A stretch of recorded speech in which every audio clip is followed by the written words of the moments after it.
9th CBSE Mathsல exercise 6.2ல நம்ம first sum பார்க்குறோம். என்னெல்லாம் கொடுத்துருக்காங்க கொஸ்டினில் அப்படின்னா ஏபி அப்படிங்கிற இந்த லைன் parallel to சிடி, சிடிங்கிற லைன் parallel to EF இதான் கொடுத்துருக்காங்க. கொடுத்துட்டு இப்போ XY Z வேல்யூ கண்டுபிடிக்க சொல்லியிருக்காங்க. ஸோ இந்த மாதிரி கொடுத்தாங்கன்னா நம்ம எப்படி கண்டுபிடிக்கிறது அப்படின்னு பார்த்தீங்கன்னா, இப்போது என்ன கனெக்ஷன் கொடுத்துருக்காங்கன்னா Y/Z = 3:7 கொடுத்துட்டாங்க. அப்போ நம்ம Y என்னென்னு எடுத்துக்கிறோம், let y is equal to 3a, z is equal to 7a எடுத்துக்கிறோம். ஓகே, இப்போ நம்ம y zக்கு கனெக்ஷன் வர்ற மாதிரி என்ன இருக்குது அப்படின்னு பார்த்தோம்னா, இங்கே எதுவுமே y வந்து இங்கே இருக்குது, z வந்து இங்கே இருக்குது. ஸோ எப்படி கனெக்ஷன் கொடுக்குறது அப்படின்னு பார்த்தீங்கன்னா, vertically opposite angles are equal. அப்போது இது yனா இதுவும் y, ரெண்டு லைன் பேரலாக இருக்குது, ஒரு டிரான்ஸ்வர்சல் கட் பண்ணுதுன்னா இது ரெண்டையும் ஆட் பண்ணும்போது நமக்கு 180 டிகிரி கிடைக்கும். எப்படி அப்படின்னா டிரான்ஸ்வர்சலோட சேம் சைடு எப்போவுமே ஆட் பண்ணால் 180 டிகிரி கிடைக்கும். இதை பேஸ் பண்ணி தான் நம்ம இப்போ சம் செய்ய போகிறோம். அப்போ எப்படி செய்யணும் அப்படின்றத பாருங்கள். ஸோ நம்ம ஃபஸ்ட்டு ஸ்டெப், ஸோ ஒய்யோட வேல்யூ நம்ம என்னென்னு எடுத்திருக்கோம், 3aன்னு எடுத்திருக்கோம். So 3a + z value 7a is equal to 180 degree. காரணம் என்ன அப்படின்னு கேட்டிங்கன்னா, சேம் சைட் ஆஃப் டிரான்ஸ்வர்சல்.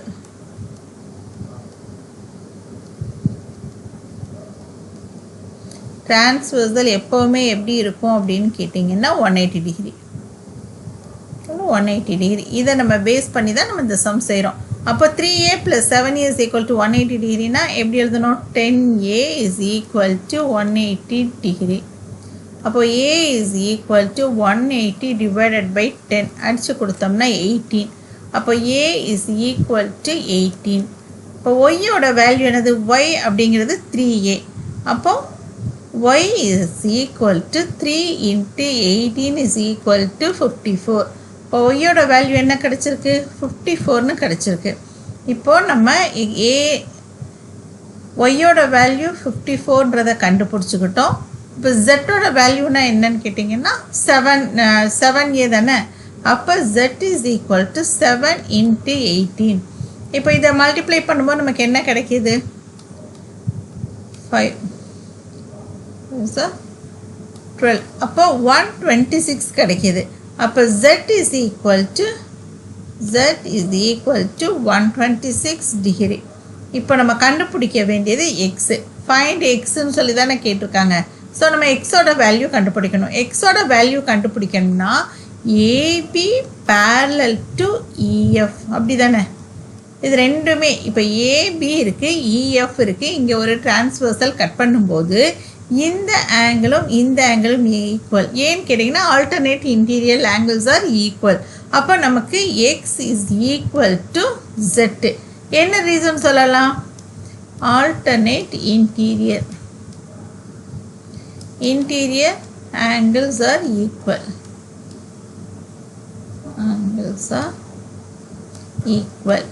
அப்போது z 126னா எக்ஸும் 126. அப்போ எக்ஸோட வேல்யூ 126 டிகிரி. அவ்வளோதான் இந்த சம். ஓகே, நடுவில் நீங்கள் கேட்பீங்க, இது வந்து ஏபி, இது வந்து EFனா நடுவில் இருக்க லைனும் பேரல் தான். நம்ம இப்படியே எடுத்துக்கலாம், ஏபி parallel to EFன்னு எடுத்துக்கலாம். Alternate interior angles R equal. So அவங்க கண்டுபிடிக்க சொன்னதை நம்ம கண்டுபிடிச்சாச்சு. இப்போ அடுத்த கொஸ்டின், செகண்ட் கொஸ்டின் எப்படி ஈஸியாக செய்கிறதுன்றதை நம்ம பார்க்கலாம். ஓகே, இப்போ நம்ம 6.2ல செகண்ட் சம் பார்க்க போகிறோம். என்னெல்லாம் கொடுத்துருக்காங்க அப்படின்னா, ஏபியும் சிடியும் பேரல் லைன் கொடுத்துட்டாங்க. ஓகே, வேறு என்னெல்லாம் கொடுத்துருக்காங்கன்னா, சிஇஎஃப்ன்றது சிடி மேலே இருக்கக்கூடிய ஒரு பர்பண்டிகுலர் லைன் கொடுத்துட்டாங்க. இப்போ அடுத்து கொடுத்துருக்காங்க ஜிஇடின்றது 126. ஜிஇடினா இதுதான் ஜிஇடி. அப்போது இந்த ஃபுல் ஆங்கிளும் 126ன்னு கொடுத்துட்டாங்க. இப்போ நம்மக்கிட்ட என்ன கேட்டிருக்காங்க அப்படின்னா ஏஜிஇ. ஏஜினா ஏஜிஇ. அப்போது இந்த ஆங்கிள் என்னன்னு கேட்டிருக்காங்க. அடுத்து ஜிஇஎஃப். அப்போ ஜிஇஎஃப் இந்த ஆங்கிள் இது மட்டும் எவ்வளோன்னு சொல்லி கேட்டிருக்காங்க. அதுக்கப்புறம் எஃப்ஜிஇ. எஃப்ஜிஇ இந்த ஆங்கிளும் கேட்டிருக்காங்க. ஓகே, எஃப்ஜிஇன்றத இந்த ஆங்கிள் இது என்னன்னு கேட்டிருக்காங்க. இப்போ ஃபஸ்ட்டு என்ன கண்டுபிடிக்க போகிறோம் அப்படின்னு சொன்னோம்னா ஜிஇஎஃப் கண்டுபிடிக்கிறது ரொம்ப ஈஸி. ஆங்கிள் ஜிஇஎஃப் எப்படி கண்டுபிடிக்கலாம் அப்படின்னா 126 இருக்கு இல்லையா? ஸோ மொத்தமாக ஹோலாக 126ன்னு கொடுத்துருக்காங்க பாருங்கள்.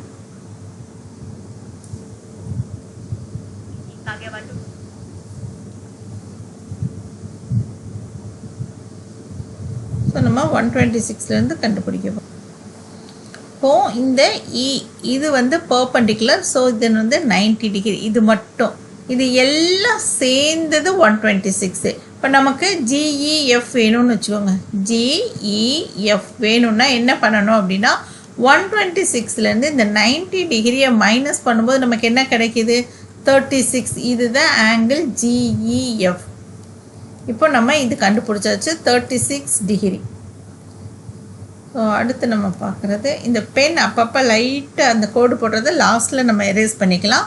இப்போ அடுத்து வந்து ஜிஇஎஃப் கண்டுபிடிச்சா அடுத்து வந்து ஆங்கிள் ஏஜிஇ கண்டுபிடிக்கணும். ஸோ ஆங்கிள் ஏஜிஇ கண்டுபிடிக்கணும். ஏஜிஇ கண்டுபிடிக்கணும்னா என்ன பண்ண போகிறோம் அப்படின்னா ஆங்கிள் ஏஜிஇ எதுக்கு ஈக்குவலாக இருக்கும்? Angle GET.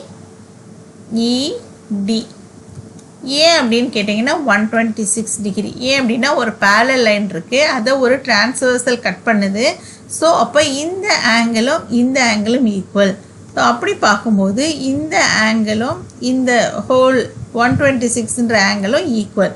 அப்போ இதுவும் 126 தான். ஓகே, அப்போ angle AGE is equal to 126. Okay, அவ்வளோதான். நம்ம அவங்க கண்டுபிடிக்க சொன்னதில் 2 ஆங்கிள் கண்டுபிடிச்சிட்டோம். அடுத்து நம்ம கண்டுபிடிக்க வேண்டியது ஆங்கிள் எஃப்ஜிஇ. இதுதான் நம்ம கண்டுபிடிக்க போகிறோம். எஃப்ஜிஇன்றது வந்து எப்படின்னு பார்த்தீங்கன்னா angle AGE plus angle FGE is equal to 180 degree. ஏன்னு கேட்டிங்கன்னா லீனியர் பேர். ஸோ நம்ம என்ன கண்டுபிடிச்சிருக்கோம்? ஏஜி வந்து 126ன்னு கண்டுபிடிச்சிட்டோம். Plus angle FGE is equal to 180 degree. So angle FGE is equal to 180லேருந்து இந்த 126ஐ நம்ம மைனஸ் பண்ணும்போது நமக்கு என்ன கிடைக்கும்? 54 டிகிரி. இப்போ இந்த 54 அப்படிங்கிறது தான் ஆங்கிள் எஃப்ஜிஇ. ஸோ அவங்க கண்டுபிடிக்க சொன்ன 3 ஆங்கிளுமே நம்ம கண்டுபிடிச்சாச்சு. இனி நம்ம அடுத்த கொஸ்டின் பார்க்கலாம். இப்போ நம்ம 3rd கொஸ்டின் பார்க்குறோம். ஸோ இது எப்படி செய்கிறது அப்படின்னு பார்த்தா என்னெல்லாம் கொடுத்துருக்காங்கன்னா பிக்யூ பேரல் டு எஸ்டி. பிக்யூன்ற லைனும் எஸ்டியும் பேரல்னு சொல்லிட்டாங்க. பிக்யூஆர் வந்து 110. ஸோ இந்த ஆங்கிளும் இந்த 110ன்ற ஆங்கிளும் ஆங்கிள் எஸ் வந்து 130ன்னு கொடுத்துட்டு நம்மக்கிட்ட என்ன கேட்டிருக்காங்கன்னா இதை கண்டுபிடிக்க சொல்லியிருக்காங்க. இந்த ஆங்கிளை கண்டுபிடிங்க. ஆங்கிள் கியூஆர்எஸ் என்னன்னு கண்டுபிடிக்க சொல்லியிருக்காங்க. இந்த டாட்டர் லைன்ஸ் வந்து நாமளாக வரைஞ்சிக்கிட்டது தான். ஸோ இப்போ பாருங்கள், இந்த பிக்யூ இருக்கு இல்லையா, இந்த லைன். அப்போ இது பிக்யூ, இங்கே ஒரு டிரான்ஸ்வர்சல் கட் பண்ணுது. அப்போ இந்த சேம் சைடு எப்படி இருக்கும் அப்படின்னா 180 டிகிரி இருக்கும். அப்படி தானே? அப்போ இங்கே Q110 போது ஆட்டோமேட்டிக்காக இந்த ஆங்கிள் என்னவாக இருக்கும்? 180லேருந்து 110 போயிடுச்சுன்னா 70 இருக்கும். ஓகே, ஸோ அதை நம்ம ப்ரொசீஜர் படி எழுதிக்கலாம். என்ன எழுதலாம் அப்படின்னு சொன்னால் பிக்யூ இருக்கு இல்லையா, இப்போது இதை கரெக்டாக எழுதிக்கலாம். முதல்ல நம்ம இந்த ஆங்கிளுக்கு ஒரு நேம் கொடுத்துக்கலாம். இதை வந்து ஆங்கிள் 1ன்னு வச்சுக்கலாம். இதுக்கு ஒரு வேறு கலர் வேறு எடுத்துக்கலாம். ஸோ இது வந்து ஆங்கிள் 1 L1, இது L2, இது L3 இப்படி வச்சுக்கலாம். இப்போ L1 நம்ம கண்டுபிடிக்கணும். ப்ராப்பராக எழுதுறது எப்படி எழுதுறது அப்படின்னு பார்த்தீங்கன்னா ஆங்கிள் PQR ப்ளஸ் அதுக்கப்புறம் இந்த L1 angle L1 is equal to 180 degree. Reason என்ன எழுதுவீங்க? Same side of transversal. Same side of transversal எப்படி இருக்கும் எப்பவுமே same transversal equal to 180 degree இருக்கும். இதை பேஸ் பண்ணி தான் நம்ம கண்டுபிடிக்கிறோம். இப்போ ஆங்கிள் PQR வந்து என்னவா இருக்கு 110 இருக்கு. 110 plus L1 is equal to 180 degree. அப்போ angle 1 is equal to 180 degree minus 110 degree is equal to 70 degree. அப்போ L1 angle L1 is equal to 70 degree. Okay, அப்புறம் L3 கண்டுபிடிக்கணும். L3 கண்டுபிடிக்கணும்னா STங்கிறது இப்போ parallel லைன், இது ST கீழே லைன் parallel, இதை ஒரு டிரான்ஸ்வர்சல் கட் பண்ணுது. இப்போ இந்த ஆங்கிளும் எப்படி இருக்கும் 180 டிகிரியாக இருக்கும். அப்போ இது 130 இருந்துச்சுன்னா இந்த ஆங்கிள் என்னவாக இருக்கும் கண்டிப்பாக 50 டிகிரியாக இருக்கும். அதை நம்ம எப்படி எழுதுறது அப்படின்னு சொல்லி தான் நம்ம பார்க்க போகிறோம். ஸோ இந்த ஆங்கிள் என்னவாக இருக்குது 130 என்ன கொடுத்துருக்காங்க RST கொடுத்துருக்காங்க. ஸோ நம்ம angle RST plus L3 is equal to 180 degree. இப்போ RSTக்கு வேல்யூ தெரியும் 130 plus L3 is equal to 180 degree minus 180 degree தான். அடுத்த ஸ்டெப்பில் எழுதிக்கலாம் மைனஸ் பண்ணுறது. அடுத்த ஸ்டெப்பில் அப்போது L3 கண்டுபிடிக்கணும்னா இந்த 130 டிகிரி இந்த சைடு போகும்போது என்னவாயிரும் மைனஸ் 130 ஆகிடும். இப்போ L3ன்ற angle 3 is equal to 50 degree. Okay, இப்போ நமக்கு தேவை இந்த L2, அதாவது என்ன கேட்டிருக்காங்க கொஸ்டினில் ஆங்கிள் QRS கேட்டிருக்காங்க. அதை தான் நம்ம L2ன்னு எடுத்திருக்கோம். ஸோ QRS கண்டுபிடிக்கணும்னா என்ன பண்ணணும் அப்படின்னா angle L1 plus L2 plus L3 is equal to 180 degree. ஏன் அப்படின்னு கேட்டிங்கன்னா லீனியர் பேர். ஸோ அங்கங்கே இந்த ரீசன் மட்டும் எழுதிடுங்க. ரீசன் எழுதினா மட்டும்தான் உங்களுக்கு மார்க்கு.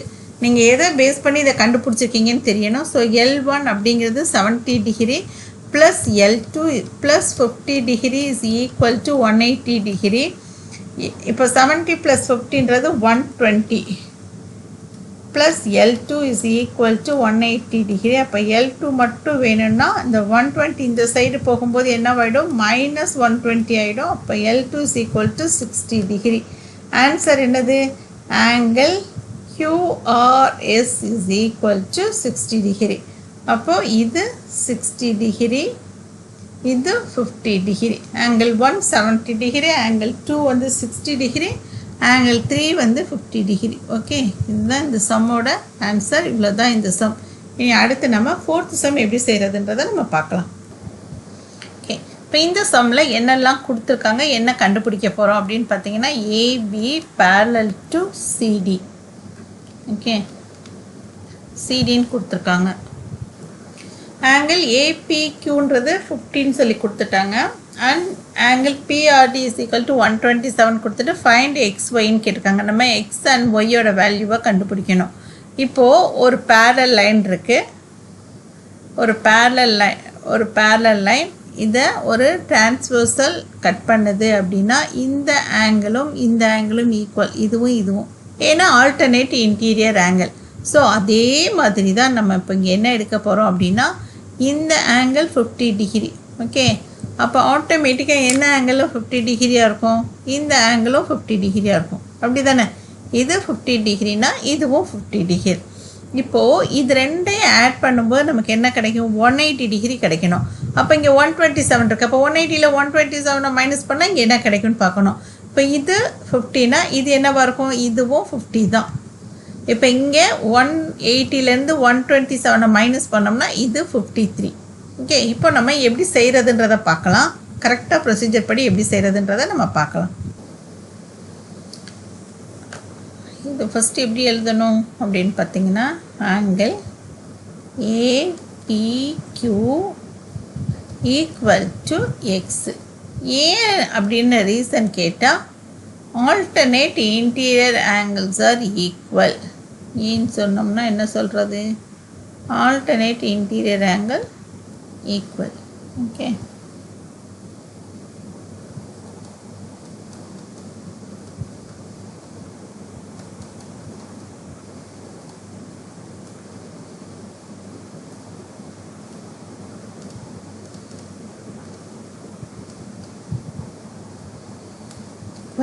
அப்போ ஏபிக்யூன்றது என்னது 50 டிகிரி அப்படின்னா எக்ஸோட வேல்யூ என்னது 50 டிகிரி. ஓகே, இப்போ நம்ம எக்ஸோட வேல்யூ நம்ம கண்டுபிடிச்சோம். அவங்க கண்டுபிடிக்க சொன்னால் எக்ஸோட வேல்யூ கண்டுபிடிச்சாச்சு. ஒய்யோட வேல்யூ கண்டுபிடிக்கணும்னா ஆங்கிள் பிஆர்கியூ. இப்போ இது வந்து கியூ. இப்போ நம்ம பிஆர்கியூ எழுத போகிறோம். ABQ. Okay, PRQ angle PRQ plus angle PRD equal to 180 degree. இதுதானே ஏன் அப்படின்னு கேட்டிங்கன்னா லீனியர் பேர்.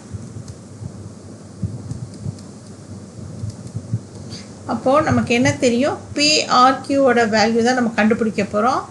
ஸோ ஆங்கிள் PRQ நம்ம எழுதுறது தான் கொஞ்சம் சிரமமாக இருக்கும். Angle PRQ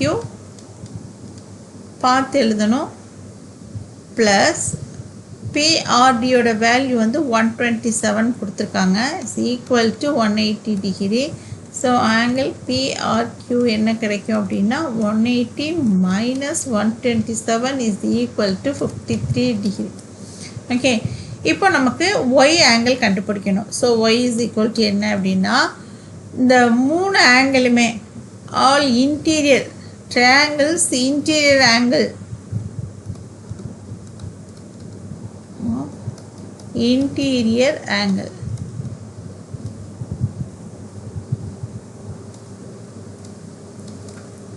equal to 180 degree. Okay,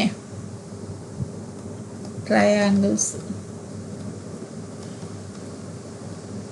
அப்போது நமக்கு தெரியும் ஏற்கனவே 50 கண்டுபிடிச்சிட்டோம், 53யும் கண்டுபிடிச்சிட்டோம். Plus X is equal to 180 degree. இப்போ இது ரெண்டையும் ஆட் பண்ணோம்னா 103 plus X is equal to 180 degree. இப்போ எக்ஸ் இஸ் ஈக்குவல் டு 180லேருந்து இந்த 103யை மைனஸ் பண்ணோம்னா என்ன கிடைக்கும் 77 degree.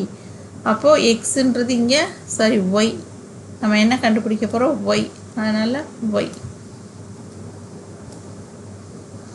So y is equal to 77. அவங்க கண்டுபிடிக்க சொன்னால் எக்ஸுன்றதோட வேல்யூவும் கண்டுபிடிச்சிட்டோம், ஒய்யோட வேல்யூவும் கண்டுபிடிச்சிட்டோம். அவ்வளோதான் இந்த சம். ஸோ 4th சம் முடிஞ்சிருச்சு. அடுத்து நம்ம 5th சம் எப்படி செய்கிறதுன்றதை நம்ம பார்க்கலாம்.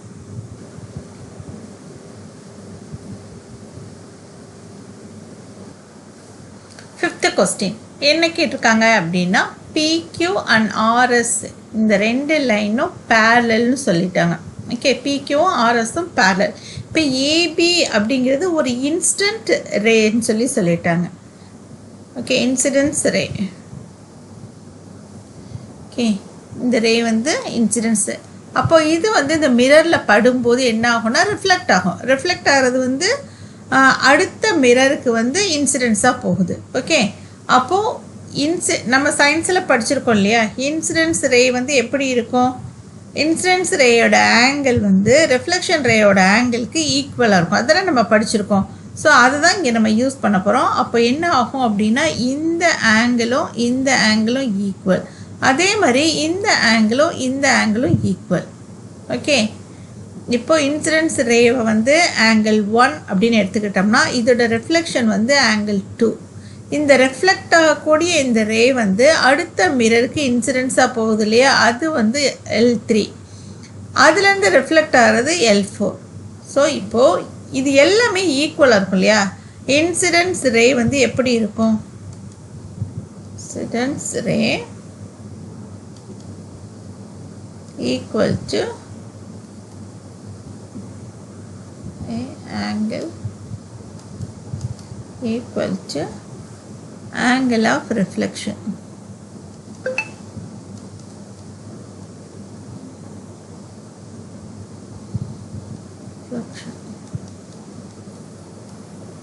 So அப்போ angle 1 is equal to angle 2. இப்போ angle 3 is equal to angle 4. இப்போ இது எல்லாமே ஈக்குவலாக இருக்கும். இப்போ நம்ம இது எல்லாத்தையுமே நம்ம என்ன பண்ணலாம் அப்படின்னு சொன்னீங்கன்னா ஒரு எக்ஸ்ன்னு நேம் கொடுத்தோம்னா எல்லாமே எக்ஸ் தான். Angle 1 plus angle 2. இப்போ ஆங்கிள் 1, ஆங்கிள் 2, ஆங்கிள் 3, ஆங்கிள் 4 இது எல்லாமே ஈக்குவல்.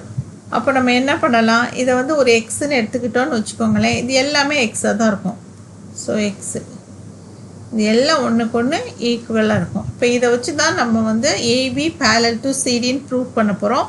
இப்போ இதில் நமக்கு பிஎக்ஸுன்றது இருக்கு இல்லையா, இப்போது பிஎக்ஸ் எப்படி கிடைக்கிது அப்படின்னீங்கன்னா, ஒரு இன்சிடென்ஸ் ரே வந்து இந்த மிரரில் படுது. இதுதானே பேபி மிரரில் படுற பாயிண்ட் வந்து இன்சிடென்ஸ் ரே, அதுலேருந்து ரிஃப்ளெக்ட் ஆகுது பாருங்கள், அது வந்து ரிஃப்ளெக்ஷன். அப்போது இங்கே இந்த பாயிண்டில் படக்கூடியதை இந்த வந்து இன்சிடென்ஸ் ரே வந்து அதோட ஆங்கிளை L1 எடுத்திருக்கோம், அது ரெஃப்ளெக்ட் ஆகக்கூடியது ஆங்கிள் 2ன்னு எடுத்திருக்கோம். அப்போ அந்த பாயிண்ட்டை வந்து நம்ம டாட்டர் லைன் போட்டோம்னா அது வந்து நேராக இந்த இதை வந்து கரெக்டாக டிவைட் பண்ணும். ஒரு பைசெக்டர் மாதிரி இருக்கும், இந்த ஆங்கிளை வந்து கரெக்டாக டிவைட் பண்ணுற மாதிரி இருக்கும். ஸோ அதை டாட்டர் லைன் போட்டிருக்கோம். இப்போ பிஎக்ஸ் அப்படிங்கிற இந்த லைன் இருக்கு இல்லையா, அது வந்து எதுக்கு பேரலாக இருக்கும்னா ஒய்சி அப்படிங்கிற லைனுக்கு பேரலாக இருக்கும். இந்த டாட்டர் லைன்ஸ் ரெண்டுமே பேரலாக இருக்குது பாருங்கள்.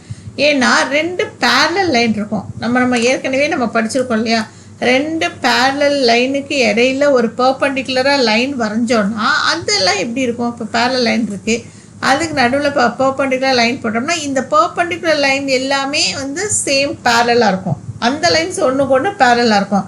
ஸோ அதை யூஸ் பண்ணி பார்க்கும்போது பிஎக்ஸ் ஒய்சி ரெண்டுமே பேரலாக இருக்கும். இப்போது பிஎக்ஸ் ஒய்சின்றது, இப்போ பிஎக்ஸுன்றது இது, ஒய்சின்றது இது. அப்போது இடையில ஒரு டிரான்ஸ்வர்சல் வருது பாருங்கள், அது என்னது அப்படின்னா பிசி.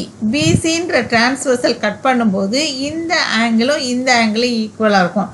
அப்போ எந்த ரெண்டு ஆங்கிள்ஸ் ஈக்குவலாக இருக்குன்னு பாருங்கள், L2வும் L3யும் நமக்கு ஈக்குவலாக இருக்கும். ஓகே பாருங்கள், இந்த டிரான்ஸ்வர்சல் கட் பண்ணும்போது இந்த ஆங்கிள் L2வும் இந்த L3யும் ஈக்குவலாக இருக்கும். அப்போ L2 is equal to L3. ஏன் அப்படின்னு ரீசன் எழுதணும்னா ஆல்டர்னேட் ஆங்கிள்.